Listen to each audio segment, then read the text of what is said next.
On a vu donc ces 4 aspects de l'être humain illustrés avec le jardin. Et puis maintenant, aussi pour aider, j'aimerais inscrire ça dans l'histoire de la rédemption, qu'on a très rapidement parcouru avant. Mais maintenant, on va de nouveau la parcourir rapidement, mais de manière à peine plus étoffée. Donc, tout commence, et puis on le fait à la lumière de ce schéma du jardin de nouveau. Tout commence dans le jardin avec Adam et Ève qui sont théocentriques, qui aiment Dieu et qui aiment les autres constamment, totalement, par nature, parce que leur jardin, il est parfait, d'accord ? Il est tout vert là. Et donc naturellement, ils ont des bons désirs, des bonnes pensées, et puis ils accomplissent des œuvres bonnes. Pour Adam, dans le jardin, c'est naturel.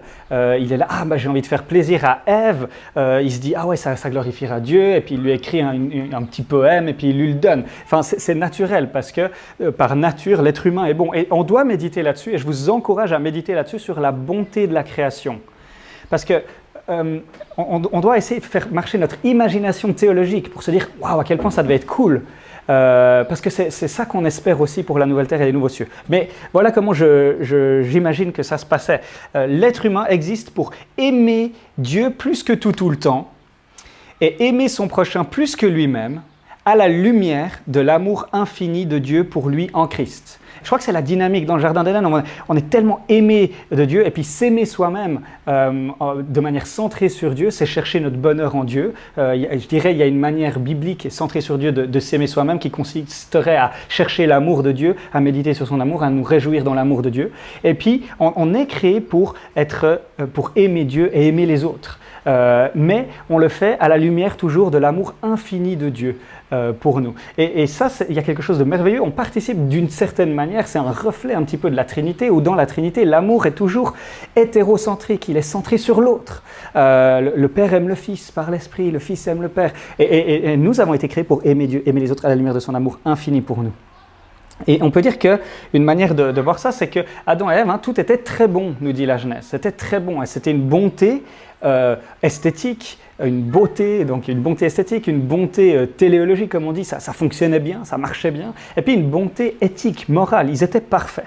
Et pour réaliser ça, pour se rendre compte de ça, John Frame définit 3 critères à une œuvre bonne. Et il dit, une œuvre bonne, elle est accomplie selon les bons standards, elle est motivée par les bonnes raisons, et puis elle est accomplie pour les bons buts.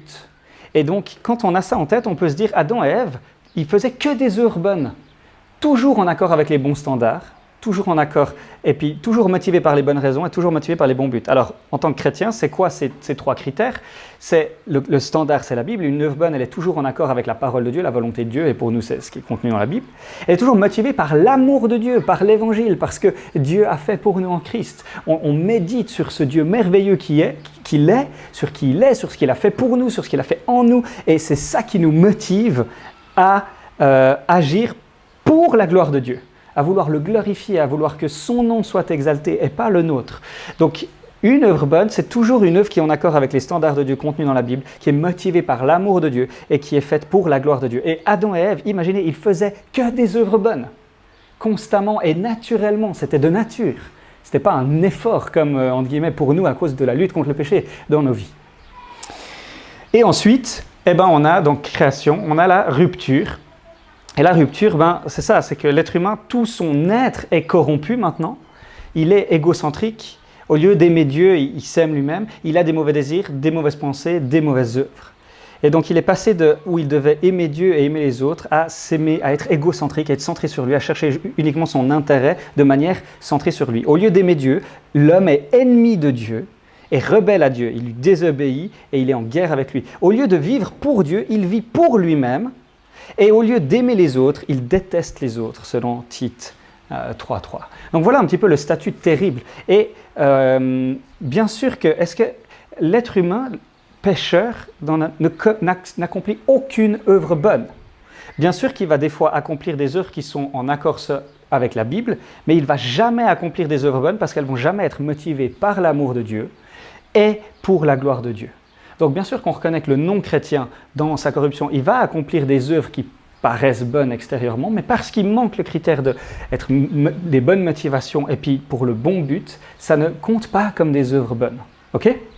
Mais même, on est bien content qu'il y ait des non-chrétiens qui accomplissent des œuvres selon les bons standards, parce que c'est mieux pour la société. Mais reste que d'un point de vue théologique, ce n'est pas des œuvres bonnes.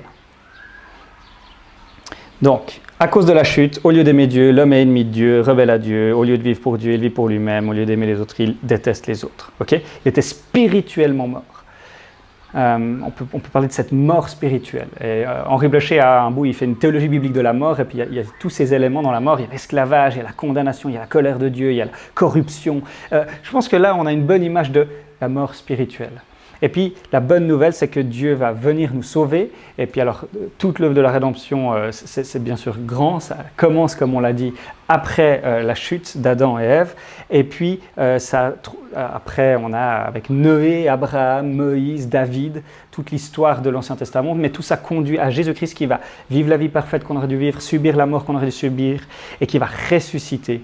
Et de là, il retourne au ciel, il envoie l'Esprit. Et c'est l'Esprit qui va nous appliquer le salut accompli en nous faisant passer de la mort spirituelle à la vie spirituelle.